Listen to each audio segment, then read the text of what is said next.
नमस्कार, मी पंजाब डक. 13 जुलै आणि 14 जुलैच्या दरम्यान राज्यामध्ये तुम्हाला सांगायचं झालं तर लातूर जिल्हा, सोलापूर जिल्हा, बीड जिल्हा, नगर जिल्हा, परभणी जिल्हा, जालना जिल्हा, संभाजीनगर, त्याच्यानंतर नांदेड जिल्हा ह्या भागामध्ये विखुरलेल्या स्वरूपाचा म्हणजे 13, 14, 15च्या दरम्यान भाग बदलत पाऊस येणार आहे. सर्वदूर नाही पडणार पण भाग बदलत 13, 14च्या दरम्यान पाऊस येणार आहे म्हणून हा अंदाज लक्षात येतात.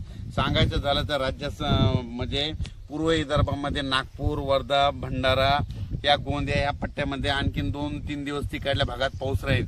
पण राज्यात मात्र सर्वदूर तर सध्या तरी पाऊस नाही. पण राज्यात मग तुम्हाला एक सांगू इच्छितो की राज्यामध्ये सध्या तरी विखुरलेल्या स्वरूपाचा भाग बदल जिथं पडला तिथं अर्ध्या तासाचा, 1 तासाचा, 20 मिनिटाचा, 10 मिनिटाचा असा पाऊस पडणार आहे म्हणून हा अंदाज लक्षात यायचा. मग राज्यात मोठा पाऊस कधी येणार आहे तर माझी सगळ्याला विनंती आहे, तुम्ही काय करा, आणखीन 4-5 दिवस आहेत, शेतीचे कामे करून घ्या, फवारण्या करायच्या तर करू शकता, खुरपण करू शकता. कारण की राज्यामध्ये 17-18च्या नंतर काय होणार आहे, तामिळनाडू, आंध्र प्रदेश आणि कर्नाटक या भागामध्ये आतापर्यंत 1-1.5 महिना झाला पाऊस नाही.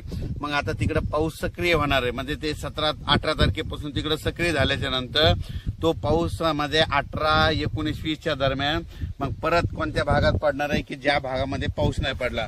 मग त्याच्यामध्ये तुम्हाला सांगतो की त्याच्यामध्ये लातूर जिल्हा, धाराशिव जिल्हा, सोलापूर जिल्हा, सांगली, नगर, कडाष्टी, पाटोदा या भागामध्ये मग 18 तारखेच्या नंतर म्हणजे 18 जुलैच्या नंतर परत तिकडल्या भागात दक्षिणेकडे पाऊस सक्रिय होणार आहे म्हणून हा अंदाज लक्षात घ्यायचा.